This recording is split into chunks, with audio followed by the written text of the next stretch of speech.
Thinking back to the pivotal moments of our nation, certain images come to mind. You might picture the signing of the Declaration of Independence, or the flag raising on Iwo Jima, maybe even when we landed on the moon.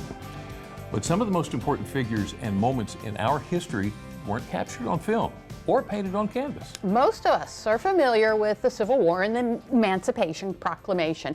And of course, lots of the events surrounding those moments in time relate to Abraham Lincoln.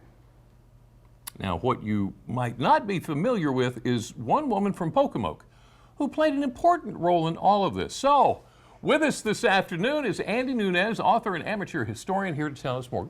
Glad to have you. Yeah, good to see you. Here, as always. Okay, so Anna Ella Carroll had roots in Somerset County. Yes, she was born at Kingston Hall, which is near Kingston, Somerset County. Her father was Thomas King Carroll, who was a former governor of Maryland, and her grandfather was Charles Carroll of Carrollton, who signed the Declaration of Independence. Oh, wow. Okay. So she had a big pedigree. Yeah. So she ended up getting into politics. Well, yeah, she was the eldest of 8 children. Oh, wow. So, in being the oldest, her father taught her to be his aide. So, and she was so knowledgeable, she formed a girls' school on the property of Kingston Hall and ran it for a while before she went into politics. Okay, so how did she get involved with Abraham Lincoln? Well, that's a good question. Back in those days, there were a lot of political party upheavals. There was the Whig Party, and the Whig Party collapsed. And there formed in its place something called the Know-Nothing Party.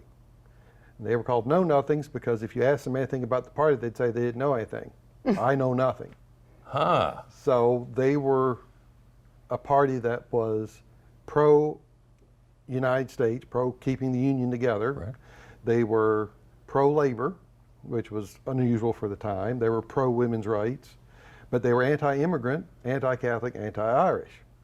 So there was a kind of a divide. Wow. In all this. And Anna Ella Carroll, being a Catholic, joined the party, but she wrote a lot of pamphlets against the anti-Catholic part. And she did so well, she actually helped Thomas Holliday Hicks from Vienna become governor of Maryland during the Civil War. How did she work herself into strategizing with in the Civil War? Well, when Lincoln was elected in 1860, she freed all her slaves at that point. She went to D.C. and she hired herself on as an agent for the United States government, went to St. Louis. She wanted to find out what the best strategy was to divide the South and defeat them in detail. So she went to St. Louis, she talked to riverboat pilots, and she said, well, what's the best way? Should we go down the Mississippi River? And they said, no, it's too heavily fortified. Try the Tennessee and the Cumberland rivers. So she also went and wrote all this up. She went to the local library, and the head librarian, she questioned him about stuff because his brother was Confederate General Joe Johnston, so he knew a lot about what was going on. Yeah. So she wrote all this up, sent it over to the cabinet, the Assistant Secretary of War and the Secretary of the Treasury. They passed it on up to Lincoln, and they said, yeah, let's do this. Let's do it this way. So the head of the Union armies in the West is General Halleck.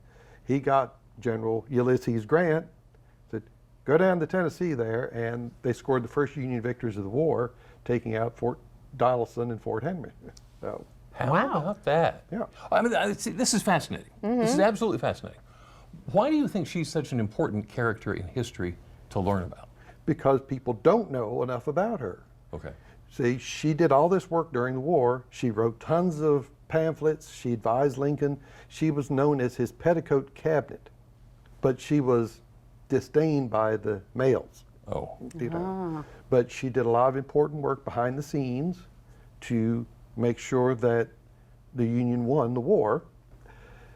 And it wasn't until 1959 that she got a monument, calling her Maryland's most distinguished lady. How about that? Now we know. Now we know. Anna Ella Carroll. Yep. Andy, thank you so Thank you. much. You're welcome. That's Wow. interesting.